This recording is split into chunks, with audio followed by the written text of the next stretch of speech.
bed. Yeah, you can't really see Cooper. There's Cooper.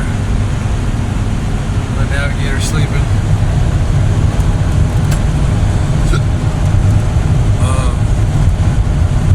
We'll talk a little bit later on we got to change of plans because it's supposed to rain today in Myrtle Beach. So we still woke up early and we're driving north to get to another beach. We'll talk later when everybody's up.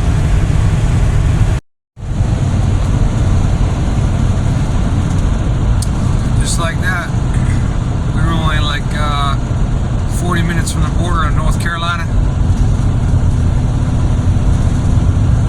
We're on a 2-lane road, so I don't know if they're going to have a welcome sign.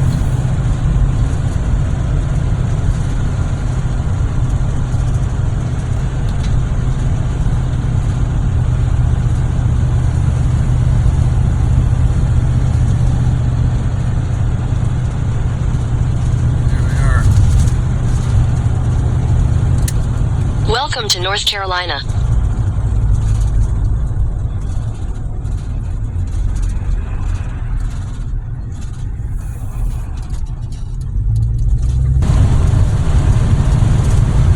I suppose this is the first sunrise of the trip that we've seen.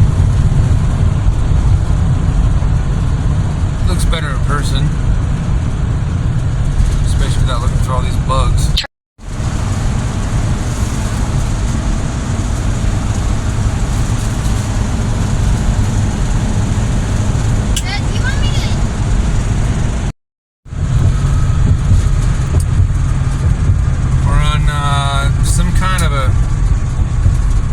That lifts itself. Got these gigantic towers here. This whole center section just gets lifted straight up.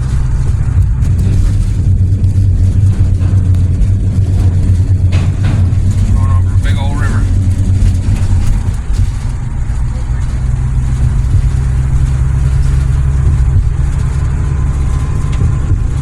Looks like a wonderful place to live. In a quarter mile, turn left onto South 3rd Street. Signs for US 17 North. Driving through, I don't know where, but North Carolina. Well, there's a big church.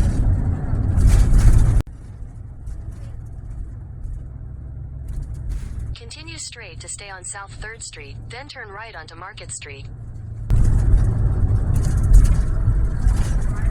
Oh, there's another church. Take the next right onto Market Street. Oh, hold on. That shit came quick. Continue on Market Street for 3 miles. There's another church. God dang. All the churches are fighting against the only church in this area.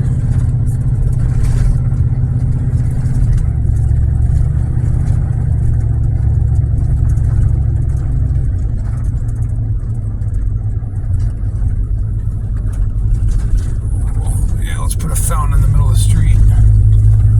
Wasn't even a roundabout. There's another church. Oh.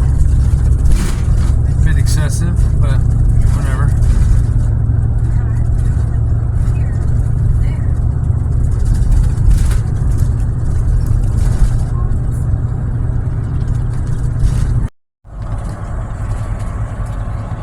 So here's the first indications of the Highway 40. So this is a dad thing we're doing here. Highway 40, or Interstate 40. So in Wilmington, North Carolina is the eastern terminus. Oh, there's a goose. Eastern terminus of the Highway 40. It starts and ends in Wilmington, North Carolina, and it starts and ends in Barstow, California, which is about 2 hours from our house. But we go through Barstow whenever we visit Grandpa. So we've driven the start on the western end dozens and dozens of times. But now, this is a dad thing, we took a little detour just so we can get in line to start on the 40. So we're on the 17 right now, but it turns into the 40 up ahead. This is they call it the terminus if you're going east, but we're going west, so it's the startiest. I don't know what they call it. Roman fancy words.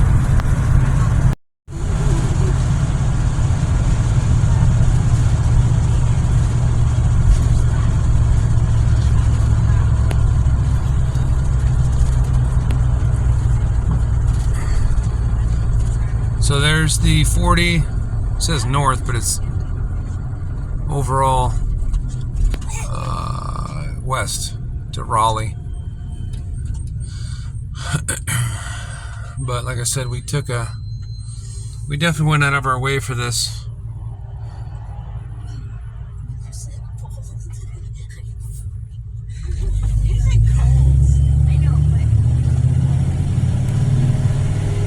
But that thing.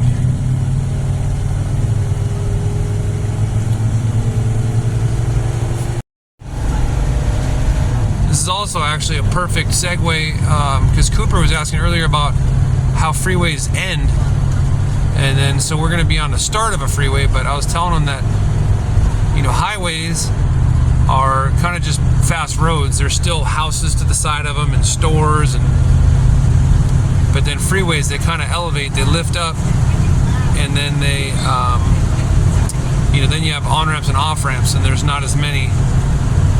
So this actually worked. He was just asking me that this morning. But here comes the sign, 40. I don't think they have any sort of a fancy, like, notification. But here you go, Coop. So here, we don't have walls yet, but they have these guardrails.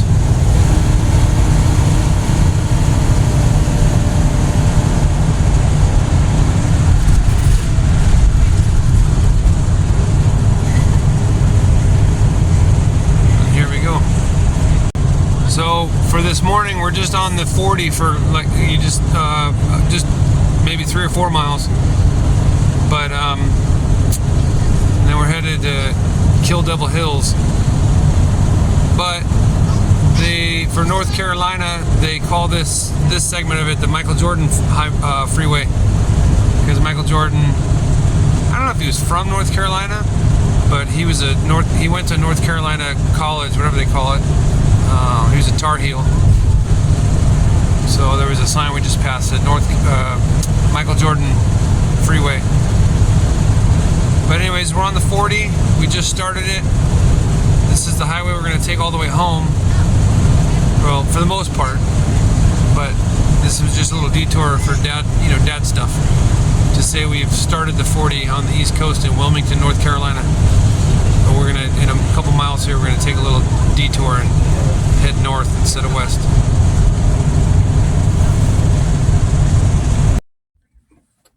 All right. Navigator today is Cooper.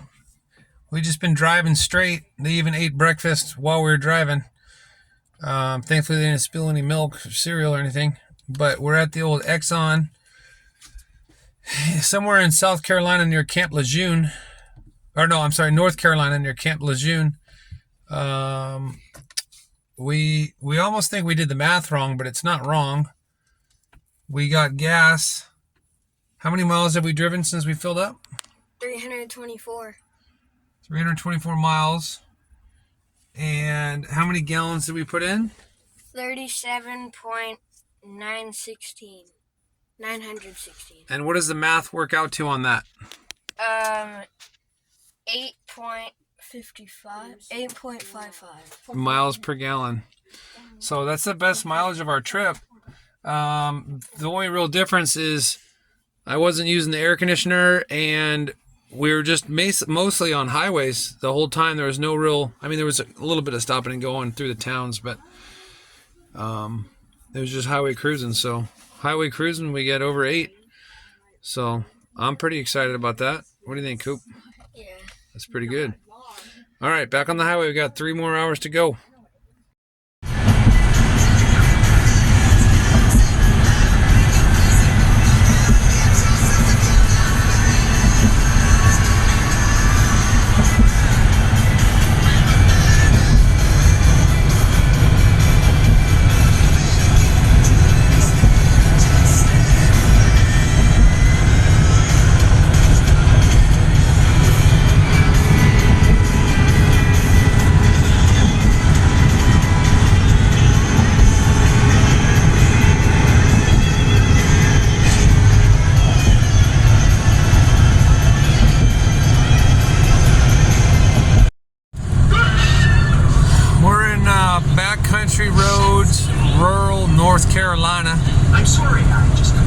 I lost my navigator.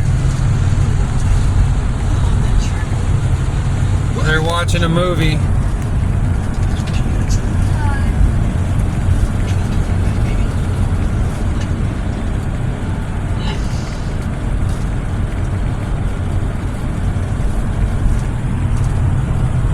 Anyways, got about 2 more hours of driving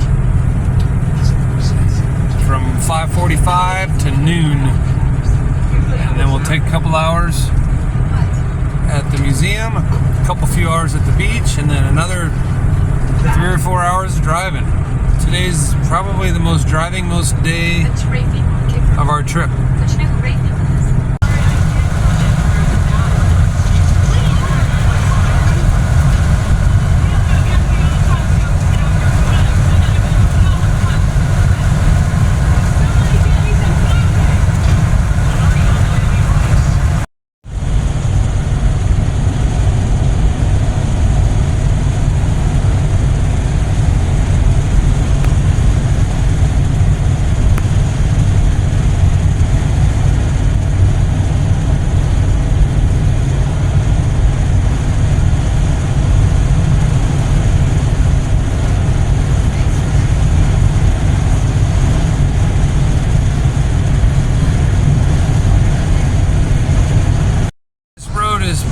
Too bouncy, and we're probably driving by too fast. There's 3 more. This whole road has like a ditch next to it. God dang, this road sucks. Anyways, we've seen, there's 3 more, just dozens and dozens of turtles. Anywhere there's like a log, there's turtles sitting on it, just like warming up in the sun. I'm trying to hold the camera steady, but there's all these. There's 4 or 5 on that log. I don't know if it's coming on the video, but there's a bunch of turtles.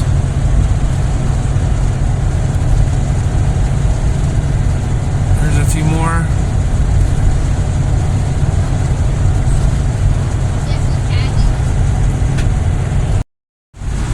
What do you think, Coop? That was a lot of turtles, huh? Yeah. Yeah. They're out there just sunbathing, enjoying this fine Sunday.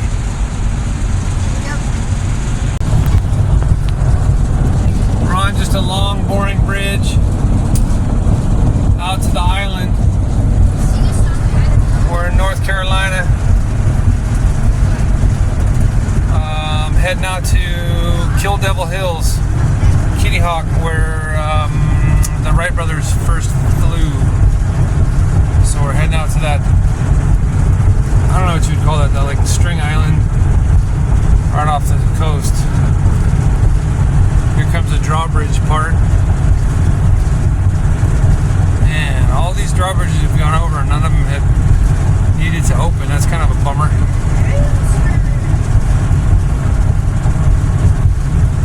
That would be pretty cool to see the road open up. Alright.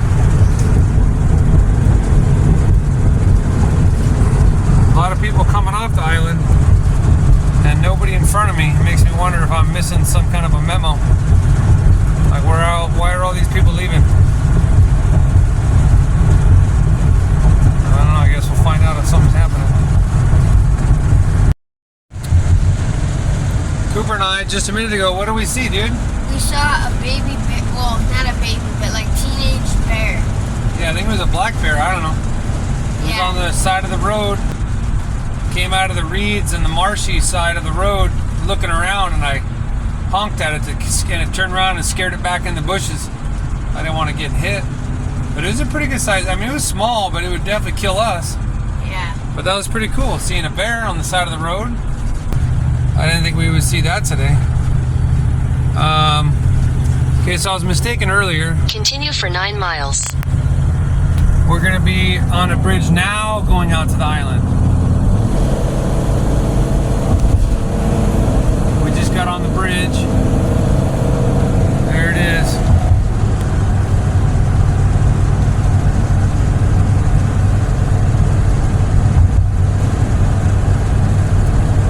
Kind of a boring bridge, but a long one. So now we're going out to that little String Island.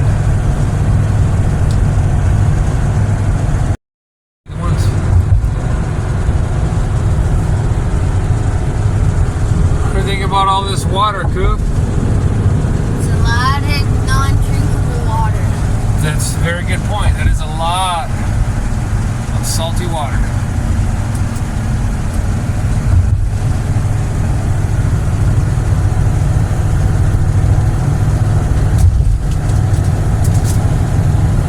Alright, we're at the peak of that bridge.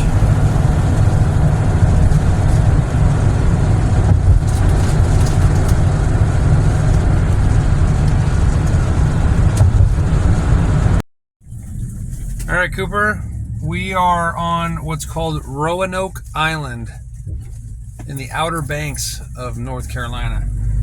So I just glanced at the map, and we have another set of bridges to go to get to that string island. We're on a pretty big island, Roanoke. But up ahead, we got more bridges. So we're not quite there yet.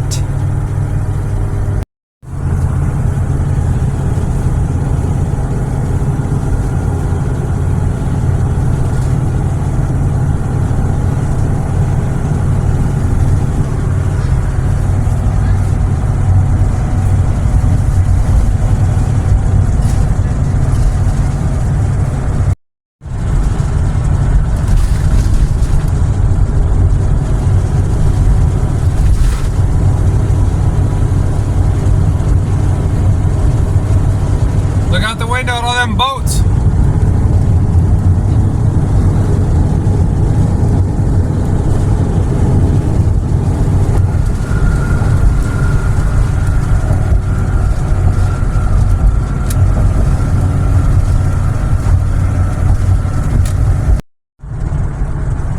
We're now in the town on the island of Nag's Head. That bridge was something else, man. Cooper, that was bouncy, huh? Yeah, it sounded like you were riding a horse. Sorry, I didn't realize I was zoomed in. Yeah, the excuse me. The way they built that bridge and whatever distance chunks and the length of the wheelbase of our motorhome matched perfectly, and we were bucking like a goddamn bronco. But we're on a road now, but we got one more bridge to do. The little one, I believe. But a lot of houses here on stilts. We saw this a little bit in Texas. You can see them stilts. Oh, I better zoom out. One, too bouncy stilt. A lot of them houses in case there's a storm. In a quarter mile. Okay, kids, we are at the birthplace of aviation, Kill Devil Hills, excuse me, North Carolina. The museum is about a 10-minute walk that way, but what we did first was this was a public, god damn it, a public access to the beach, because they build these big houses all up to the beach. So there's about 10 or 12 along this island that lets the public park and go to the beach. So we came here first just on a hope, and it turns out that it worked out because we were able to park the RV here.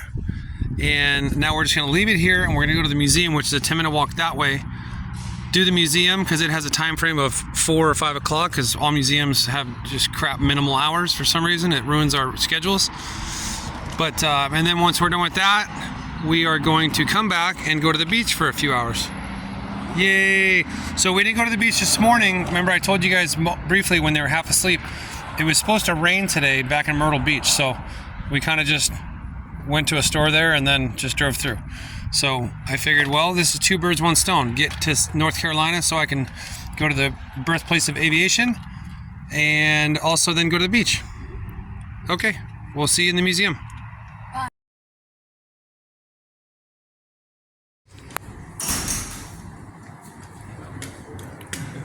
This is where we are. Obviously, you are here. This is where they prepared the planes. Take off from here. Flight 1, 2, 3, 4.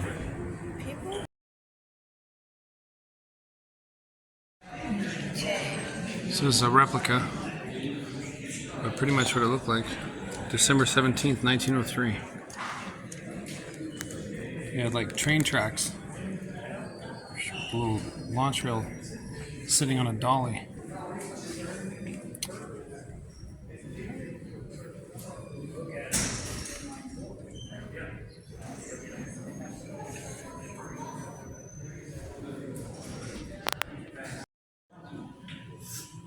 All right, kiddos. That's what it looked like. Replica, but same exact thing. And then look, they have the picture of the little dolly. Or not a picture, but somebody made the dolly and the wood, kind of like a railroad track if you want to think about it. And then when it got enough speed, it just lifted off. What do you think about that, bud? Do you think that would be exciting? Yeah. Not only flying would be cool, but the first powered. I mean, there was people that did gliders. Flying was a thing. People had gliders, but the first powered flight, because that was the trick, was people could glide, but now you got to strap a motor to it. That's an extra couple hundred pounds. So this was the first, like, hey, we can do this for a long time. Pretty cool. So imagine you were here. So there's the shops. There's two of them out there. They got this pillar in the way. We're gonna go outside there in a bit, but while it's not windy. So then at that boulder was where they started, where the plane lifted off. So the tracks would have been behind it. But then the first flight flew from right there to this first stone. Bailey, how many feet? 120 feet. 120 feet to the first stone. Then they reset, tweaked things, put the plane back on the tracks, and then took off again from about the same point. And then the second flight flew about 175 feet. 175. So they're getting better. And they did the same thing. They reset, put the track back on the dolly and the trolley on the thingy and the majigger, and then they flew again for a third time, taking off about the same spot. And then they got to this third distance, a little bit more. Oh, look, airplane. Hello? Oh, sorry. Well, 200 feet. 200 feet. Okay. Oh yeah, and there's a real airplane. So they put there's a runway right there, an actual runway. So that's pretty significant to be able to fly in the same like airspace. Okay, so then they took their third time's a charm, and they tweaked and wiggled and dialed everything in. Bailey, show me how you dial something in. Like this? Yeah, turning the dials. She's dialing it in. So they reset for a fourth flight. And then these other flights were 12 to 15 seconds, but this one, the fourth flight, they took off, same thing, about this big stone, and they flew for how far, Bailey? 852 feet, and it took 59 seconds. 852 feet in almost a minute. You can see it way down there. It's going to be hard through the glare of this window, but that stone right there. Now, it was different out here at the time because this was all sand. It was, what do they call that? None of these bushes were there. It was sand dunes. So, but they I forget what year, like in the 30s, they planted all this vegetation and all this sand to keep it from blowing away so it would preserve the site. So they, like, I don't know what your word is, landscaped it, or I don't know. But that was that back in 1903. So here's a picture of what it looked like at the time. Like I said, it was just sand here. It was sand dunes. So there was no trees, no vegetation, just it was windy. And actually, we're gonna go on a tour in a minute so they can confirm or deny. Visitors to the So they're from Ohio, and my dad and I, a couple years ago now, before COVID, maybe it was, I don't know, a couple years ago now, a few years, we went to Ohio, Dayton, where they're from, and they had a museum there, obviously, their bicycle factory or repair shop. And they said that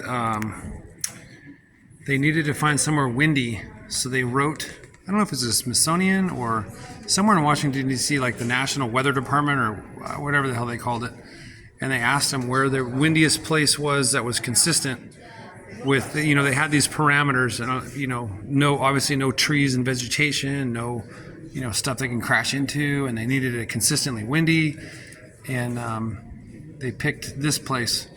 Because like I said before, there wasn't this vegetation. It was just an onshore breeze from the oceans right over here. And that's how they picked this place. So, pretty cool.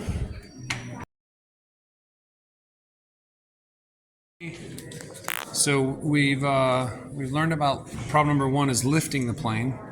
Now number 2 it says is control. This is 2 of 4.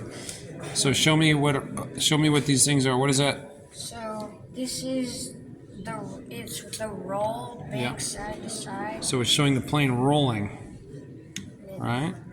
Yeah. And then there's a second motion that airplanes do. It's called pitch. Pitch, It moves yeah. up and down. Yeah, that's how you climb or descend, right? And then this is one a lot of people don't think about.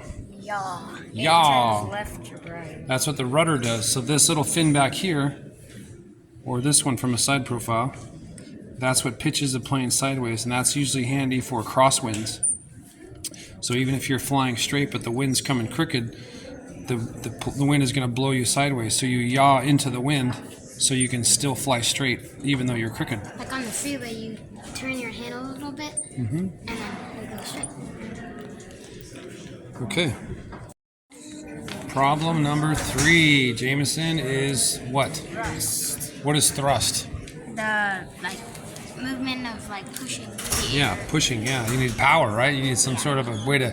Yeah, they could get people to sit on the back wing and just go. But that ain't gonna happen.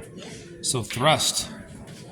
So we got some propellers, one engine, a couple chains. Remember, they were bicycle mechanics, so they had all kinds of chains and gears and sprockets and whatnot. And this is the real thing, the actual propeller from the 1903 Flyer. Check that thing out. Cooper sat next to. So Cooper, remember a minute ago we read about repairs? What's wrong with this propeller? Broken. She broke. It's like Dad's Oh, paramotor. Yeah, that's a secret. Yeah, I got four, right? 4 broken propellers in my garage from my paramotor. But no broken bones. That's all that matters.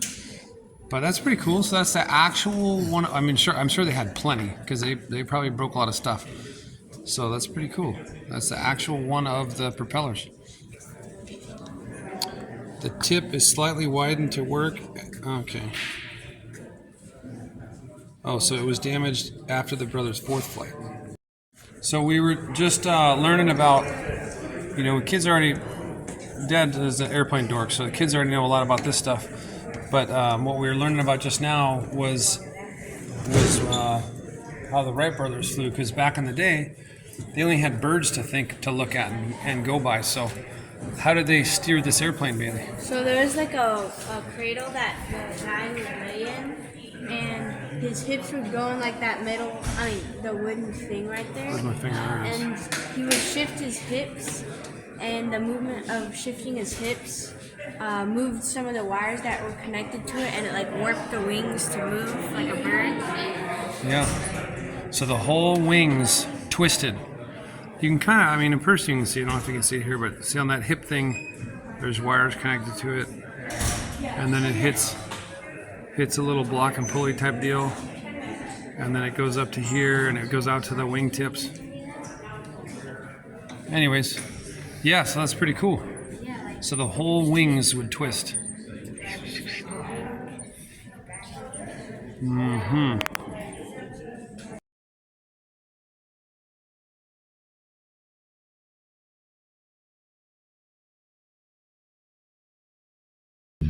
She said it's Wilbur's birthday today. What are the chances of that? One time the Navy drills for 35 minutes straight over the airstrip, so fingers crossed. Won't happen today. Why did Wilbur and Orville even start this thing? Why did they succeed when it seemed like nobody else could? And why did they end up here in Kitty Hawk, North Carolina? So before we get started, let's meet Wilbur and Orville. So this is one of my favorite photos of Will and Orv. We have thousands, and one of the reasons I love this one so much is you can really tell them apart. They don't have hats on. So we know that Wilbur is the one with a little bit less hair up top. Orville is the one with a mustache. And it was so rare for people to be outside without hats at this time in history. It's the late 1800s, early 1900s actually when this photo is taken. So that tells me that these guys are comfortable. They're not out in society. They're actually outside their own home. And I love the light bulbs, the telephone, all after the other. So Wilbur and Orville, they're reading about these things in the paper. They're thinking that kind of greatness is achievable. We can achieve that kind of greatness. And that thought is actually, it's carried on by their family values. Will and Orv were 2 out of 5 kids. Big happy family. Their father, his name was Milton, right? He was a traveling preacher. He was a bishop, and Milton was an interesting cat. So he saw the world through a very strict frame of reference. It was just good or bad, black or white, right or wrong, nothing in between. No gray areas, no guessing, no gambling, certainly. And that's how he raised Miles. They were obsessed with it, and they thought, we can make money off this. So they did. They opened up a bicycle repair shop. That's kind of natural, right? And then they think, let's go bigger. Let's go better. Let's make our own line of bicycles. So they did. With no formal training. They just opened up this bicycle shop and created their own line of bicycles. And the Wright brothers didn't see that as a risk at all. It's either going to work or it's not. Either way, they're going to be fine. They had such confidence in their own abilities to just get it done. So, forgot to warn y'all, this is an interactive program. Now, I will be asking a few questions, and you don't have to answer them all. But this is something I just want y'all to kind of marinate on and think on. Just keep it up here. When is the last time that you took a big leap, made a big choice, based only in your confidence in yourself? Maybe it's been a while, maybe it was yesterday, but for the Wright brothers, that was just how they worked. That was their MO. They would find something that they loved, or something they were obsessed with, or something they were curious about, an idea they just couldn't get out of their heads.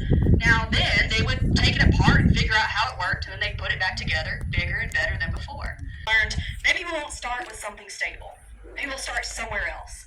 No one could really tackle this idea of control, so the Wright brothers thought, we'll start there. And firstly, Wilbur, he looked to the skies, because if a bird can fly, then why can't I? And what he noticed is, we have never seen any bird sailing through the air like this, right? Birds have flexible wings. A bird can actually change the shape of its wings in air. That's what allows them to bank and turn and soar in just total control. And you don't go straight from bird to plane, but if you kind of have that idea marinating, if you're Wilbur Wright anyways, one day you're in the bicycle shop and you have a cardboard box in your hands, and Wilbur started kind of twisting that box, just kind of idly, like we've always done 1,000 times. We've messed around with boxes, but Wilbur saw that you could twist that box, just like the way a bird twisted its wings.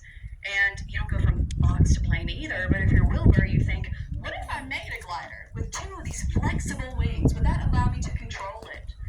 Now, all these other folks, Sam Langley, Octave Chanute, even Alexander Graham Bell was trying to solve this problem of flight. What do they have? Let's see, they'd all been in college or had higher learning. They had a lot of money. They had a lot of respect in the scientific community. Wilbur and Orville didn't have any of that. They hadn't been in college. It wasn't uncommon at the time, but actually neither held a high school diploma. They didn't have a lot of money, only the proceeds from their bicycle shop, not much. But at the end of the day, they were able to think, if we want to solve this, we gotta teach ourselves. They just got the engineering textbooks and started reading. The next thing you know, they designed a prototype. This kind of prototype with these flexible warping wings, and this whole hypothesis surrounded it about, if we could just get this one thing, we can build it bigger and better. Now, we get to the fun part of the story, which is the experimenting. So we are going to take a short little journey right down the sidewalk. We're going to meet over by the camp buildings. That's their little shop. It's got their table. Got a garage back there working on stuff. Very cool. Some beds up top.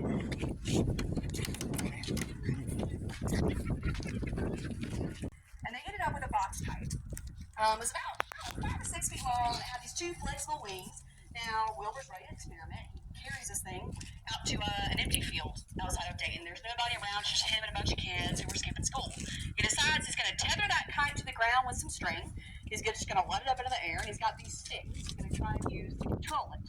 And he thinks it's either going to work or it's not, right? So Wilbur gets all set up. He waits for the wind to pick up. And as he gets his kite up to the sky, what do y'all think? Did it work? It worked. Of course it worked, right? They're the Wright brothers.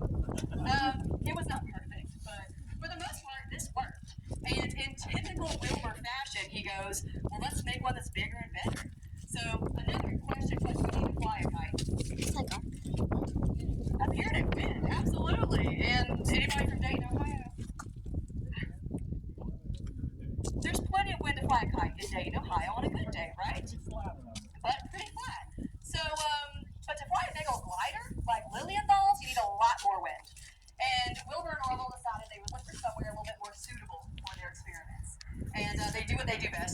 letter to an expert. They reach out to Octave Chanute, that French civil engineer, and they say, we read all about your experiments. Where do you recommend that we try this thing out? He says you got to find somewhere with big, tall sand dunes, nice soft sand, plenty of wind, 0 people. Because his experiments out on the Indiana dunes had been just plagued by reporters. The early 1900s, journalism is also evolving, right? What better story than a bunch of brothers trying to fly? So, Octave says maybe somewhere on the Atlantic coast. Well, the sons of Milton, right? They don't do maybes. They need data, so they write another letter to some more experts. Wilbur and Myrtle contact the Weather Bureau and ask for all the information that they have. And with all those tables and wind and data, they basically create a top 10 list.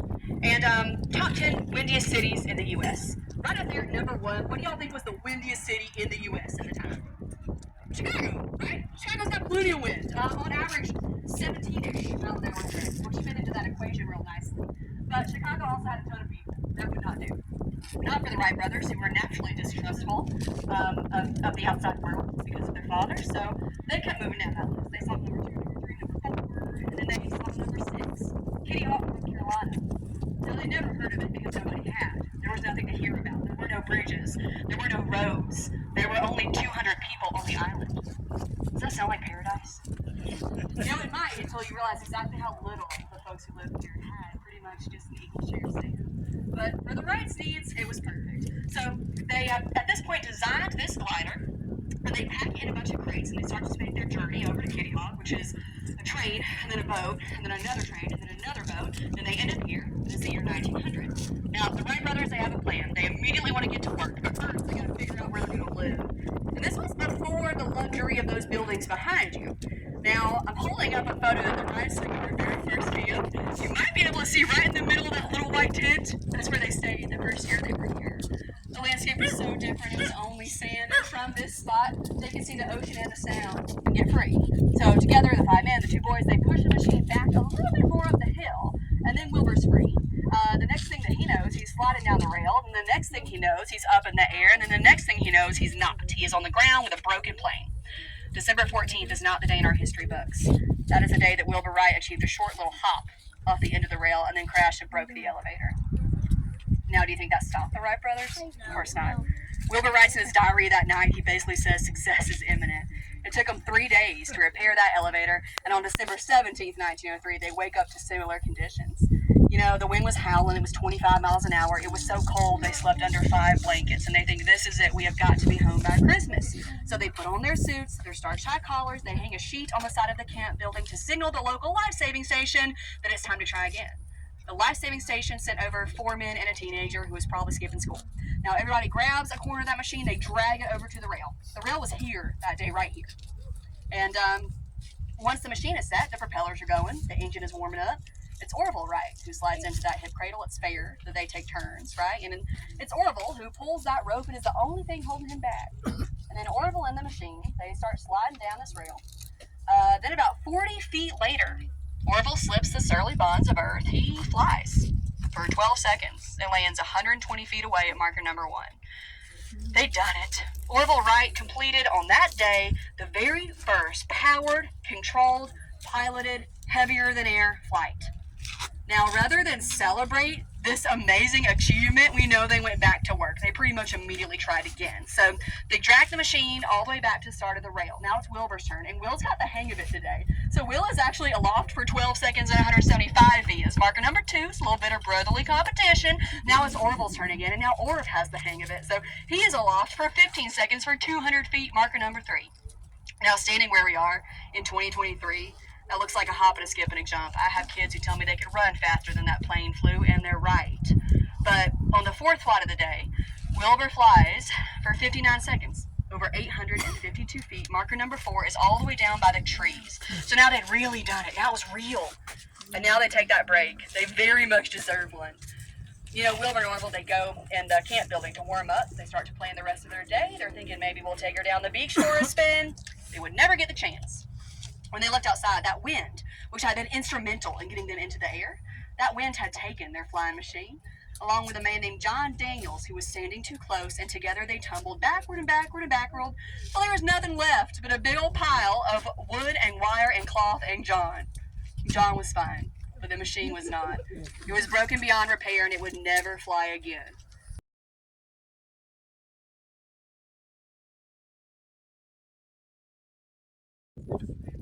Okay, we're gonna have the kids at the spot that the first flight was ever flown. They're gonna simulate it for us. Okay. Wings, Cooper, wings. You cheater.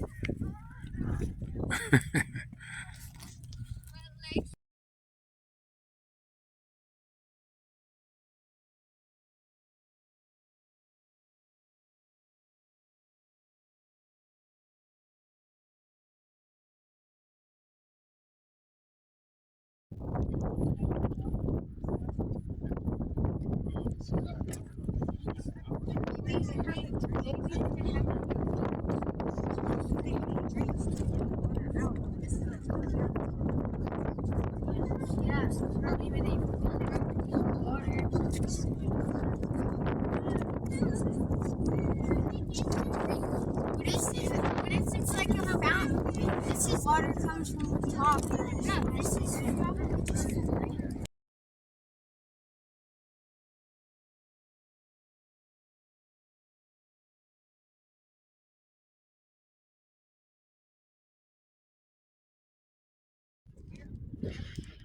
There's the guy that took the famous photo of this life-size bronze reenactment of the photo. There's the rail. Uh-oh, they're losing some nuts. Somebody's fired. That was the rail.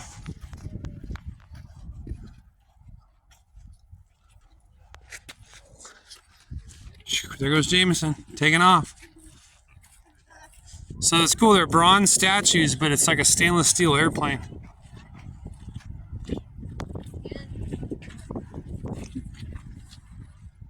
So this one we get up close to. So there's a little hip dealy. Yeah, but I don't know where the gasoline is on this type of deal. It might be that.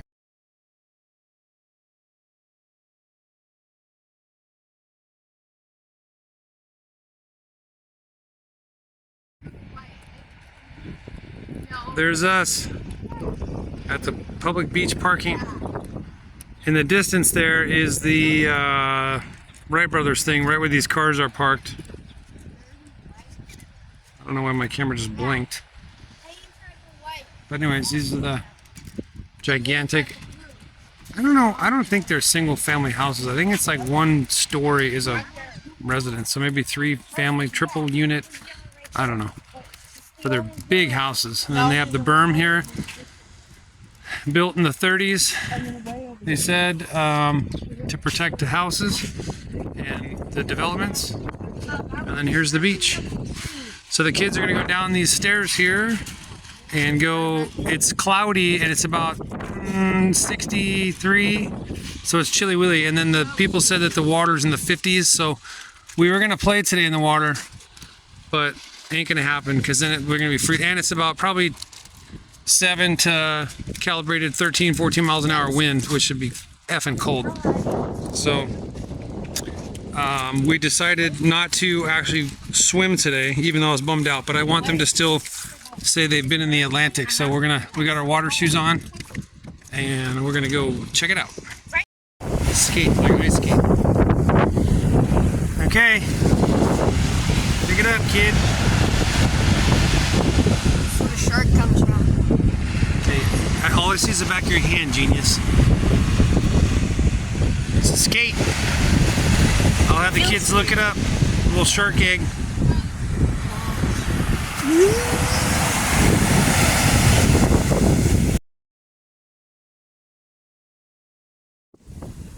Okay, we are the furthest east we are going to be on this trip. And I'm sorry if it's windy. I'm double socked and shielding the microphone, so I can't help it. This is the furthest east we're going to be, and it's west from here on out. So we're going to try out the Atlantic and feel what the frigid waters are from the Atlantic Ocean. Okay, go ahead.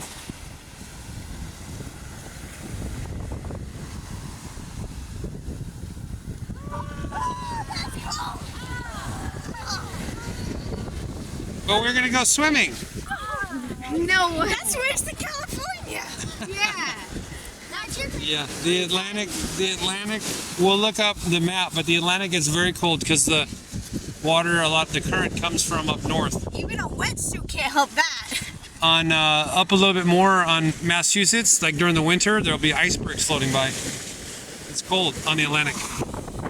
All right, here goes Dad. Rock fight. Holy shit. That was cold. So no swimming today, huh? We drove all the way over here to go swimming in the Atlantic.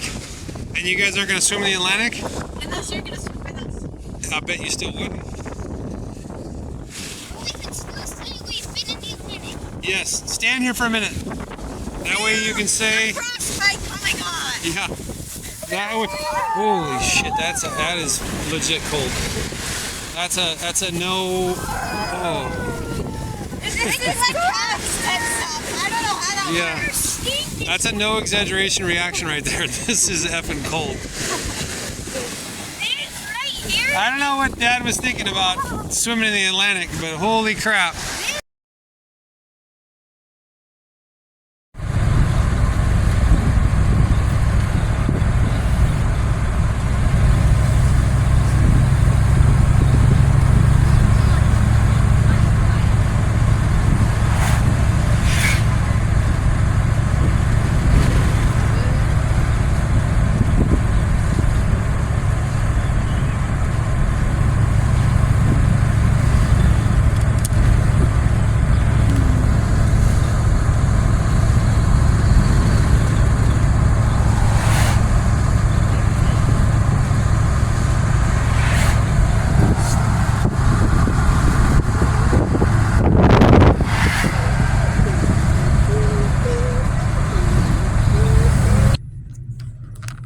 Okay. Mom. Guess what, Cooper? We're on our way home. We're on our way home. This is the furthest east we will be. We are now going to go west. We are on, well, technically, whatever the middle point of our trip was a couple days ago, which I forgot to make note of, was the middle point of from there on we're only going back home, but this is the physical on our way home. What do you think about that? I think that we're going west. Yeah. We're going west. Well, we can go more east if you want, but I'm not going to be able to get it out of the ocean. Yeah. All right, my navigator and I, we just made a quick pit stop. We like the paint job, and Ben Franklin t-shirt, sportswear, souvenirs. Anyways, we just want to see what we can find. We got a fridge magnet for the Outer Banks, a couple postcards, and a beach towel. Now we're gonna hit the road. Okay, we're at the old Pocasin, I don't know, Lakes National Wildlife Refuge. We're it's like a rest area. They're closed, but they have this cool boardwalk I saw. We crossed this bridge, and then I said, "Whoa, that looked cool." So I did a highly illegal, Bailey said, maneuver. I did a U-turn across a 4-lane highway. Nobody was coming, so don't worry about it. And I came back. I said, "Oh, that's cool," because I wanted to walk on this boardwalk. I saw it went way out, and we got the old fishing magnet. Yep. Last time I think we used this was in D.C. Yeah. We did some magnet fishing in Washington, D.C. proper, but we brought it, so I was like, "Oh, that's perfect." You know, we didn't use it the last week because we were in gator territory, and Eat our magnet. yeah, gators are gonna eat our feet. And it's gonna like magnetize to whatever in their stomach, like a license plate or something. I'm not worried about the magnet. I didn't want to get attacked by a gator, so we didn't use RC boats. We didn't do fishing magnet. We didn't do nothing anywhere near water. So anyways, we're going to enjoy this nice little evening and see if we find any magnet fishing stuff. Oysters or clams or whatever. Sticking to it. Bailey's our first winner. She's got some kind of a hook from a fishing line. Stop spinning it. So there it is. Okay, Bailey, take that. All right, Jameson's going to demonstrate for us. Put it down, Coop. Give it as hard as you can. Don't step on it.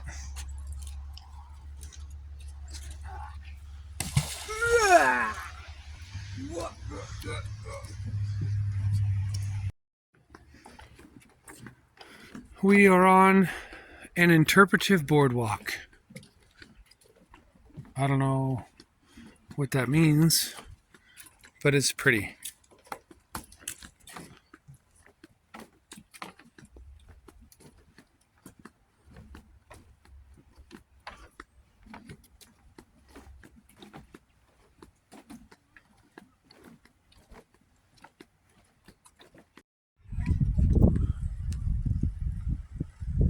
We're at the end of the boardwalk.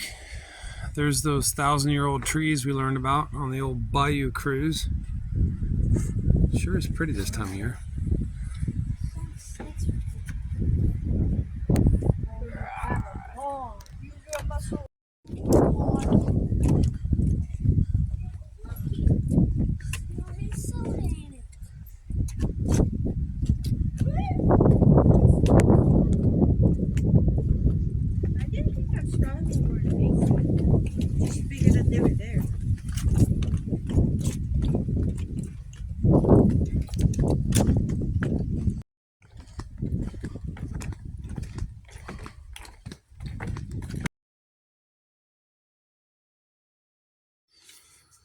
All right, Keyhoes, it's the end of Sunday, which means it's the end of spring break, which means tomorrow is School.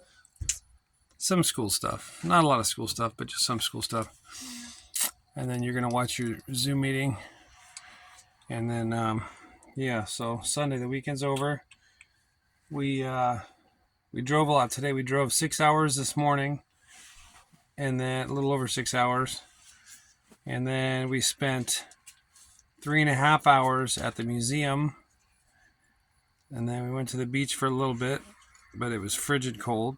It was like negative 300. And then we got on the road at 5 o'clock with the westerly direction for the first time. And then it's 8:30 now. So we drove for another 2.5 hours or so because we'd made that stop at the boardwalk. And then we just got gas to be ready for tomorrow morning. But anyways, so yeah, we drove 6, 7, 8. We drove about 8 hours today. But we didn't make much forward progress because about the Kitty Hawk was 4 hours out of the way. So I don't know. But I'm happy we went. What did you think about the that air museum, Cooper, with the first flight? The very first place that man took a powered flight. It was cool, and that area was big. It was probably maybe 2 or 3 acres. I have no idea how many acres it was, but it was more than that. But remember back then, though, there was no trees or nothing. Yeah. So it was even bigger. Yeah. There was sand dunes in the distance, but the area that they were flying was very, very flat. It was sandy, but flat. But yeah, it was very big, and it would have been cool to be there. What about you, Bud? What did you think of the museum and the tour? And The tour was good. And yeah, she was cool. Yeah, I thought like the whole thing was cool, and I would not like to drag a 100-pound airplane up a hill with like 2 other guys. Yeah. Like 1,000 times. Yeah, that would be miserable. Well, that was the 100-pound was their full-size glider. When they put the motor and all the other stuff, she said it was closer to 600 pounds. Yeah. So, but by then it was just on the skid, so it was on the flat ground. They didn't have to go. So yeah, up the hill was the big glider. It was 100 pounds, but that would still suck. Just climbing up that hill in general sucked, and then we were in a paved path. And refixing the airplane every time it crashed. Yeah, they were definitely determined and Smart. yeah, smart for sure. But they were determined to overcome any obstacles that they got. What do you think, Bailey? What's your thoughts? Yeah, I think it was really cool. Like the tour, like it wasn't really boring. Like she kept like making jokes like when they went from Dayton, Ohio to here, they took a boat or like a train to a boat to a train to a boat, and then when they went back from here to Dayton, it was boat to the train to the boat to the train. Like they did that trip like 20 times. But yeah, I think the place was cool. It just would really suck when it was cold because they didn't really have that great of houses and insulation. Yeah. And they said it was frigid. Do you guys remember how many miles? Because we looked up how far it was from Dayton, Ohio to Kitty Hawk, North Carolina. 680? Yeah, I think it was 670 or 680, yeah. So that's good memory. Thank you. 680 miles back in the early 1900s was a... Plus carrying all that, like, plane cargo. Yes, she said that they constructed the plane at Dayton, and then they would disassemble it and package it all in crates and then ship it with them. Man, I don't even want to do that now, And let then alone... at the end, like after they did all the records and stuff and they flew like the 800 and something feet, she said that like the wind knocked the plane over and it was like too hard to fix. Yeah. So then they rebuilt it all again. It was completely destroyed. Yeah, you're right. She did say that they after their 800 flight, because she said they didn't really celebrate the first few flights because they were just kind of hops. But when they did the 800 flight, the fourth flight, the 800-foot flight, the fourth one, they actually paused for a bit and celebrated. And the wind picked up so much that they took the plane, and there was another guy that was next to it, and it had rolled the plane over with the guy that was, I don't know if he was holding on to it or what, but end over end over end over end, and it was just a pile of fabric and wood. The motor was broken, everything was broken, so the plane was a total loss, she said. So, but they'd made their flight, and then they went back home to Dayton, Ohio, rebuilt it, and then they flew at Dayton, Ohio on a cow field. They made a big circle, an actually a controlled flight circle, and that was another milestone. And there was more people around to see that one, even though they were in a giant like farm field. But yeah, the museum was cool. I'm glad we went. I'm glad we were in that space that something so important happened. And then what's crazy too is the timeline. You know, we've been seeing all the space stuff, but so that was 1917, I think she said. Yeah. 1913, I don't know. She said like 66 years later they launched. Yeah, I was gonna say it was 60 something years later we were on the moon. So pretty crazy how fast things advanced. But I mean, because they had to make something like really, really lightweight. The rocket mainly just needed lots of power to get up there. So it was easy? No, it wasn't easy. So it was amazing that from 66 years, the progress they made. Yes, it was totally different, but it was still absolutely incredible. The thought that, less than a lifetime ago, we didn't even have flying planes compared to, and then they were landed again on the moon. But, okay. You guys have anything else to add? The beach was frigid, huh? Yeah, we saw a cool dead stingray, but I didn't know if they could still sting, and I didn't want them getting hurt, so... But we flipped it over, and we saw basically nothing. Yeah, it's belly area. Yeah. Okay. And then we just drove. And it's 8:30 right now, probably 8:40, but I'm done. I gotta just shower and go to bed. I was trying to make it to Raleigh tonight, but that's another 3 hours, and I said, no, it ain't happening. I'm dying right now. So... because Dad didn't get to take a nap this morning. You guys, I know you woke up, but you fell asleep for another two hours or so. Anyways, anything else? No, I think so. All right, then. Good night. Bye. All right, this is Dad from the future here. Looking at South Carolina. We woke up today in Myrtle Beach. We're at a Walmart just right outside the beach. And like I said, it was cold. So I don't know what I was thinking or not thinking because today's activity is going out to the Wright brothers flight.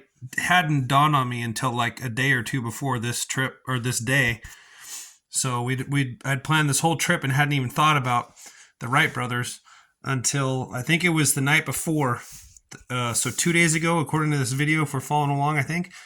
And then it dawned on me like a light bulb. Holy crap, we're this close. We got to go to go see the Wright brothers. So then it might even have been this night when we pulled in at Myrtle Beach last night. But then when we woke up and it was going to be raining, definitely that made the decision for me. So Myrtle Beach, cruising pretty quick into North Carolina, which brings us to here. Now, originally we were going to be going, so here's Myrtle Beach right here. Originally we were going to be going, like I said, to Wilmington, because this is where the 40 starts. See the 40? We were going to take that all the way from Wilmington up straight, I guess it is north for this part, but to Raleigh. So that was the original plan. But we kind of cheated because you can't even really see it in here. But we started the 40 right where this like 420 says at Wilmington International, somewhere right around that airplane is where the 40 sign started. And we took it up just a little bit and then got off and went this way up the 17. I suppose we could have gone a little more north and then taken whatever this 53 road is to Jacksonville, but we just took it for a few miles. Saw the nice marshlands and stuff. And then just cruised. This is the highway up. All these back roads, the slow way, which is cool because you get to see all the stuff. So I think I messed up, and I don't think I originally we went here, but we actually took this detour, went out and then back across this top. So this strip right here didn't count. That was a mess up. But I can't unhighlight.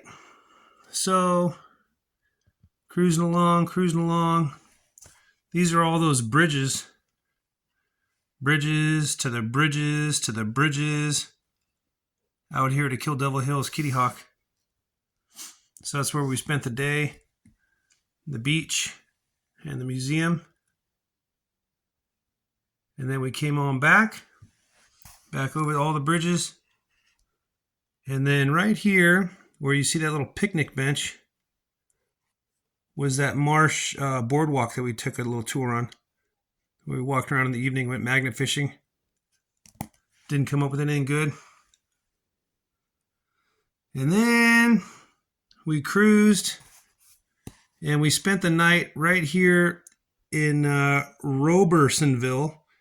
Now, it's a long name, so I don't know where exactly it is on this map. If it's this red triangle pointing to that thing, or if it's these things, but we stayed at a gas station.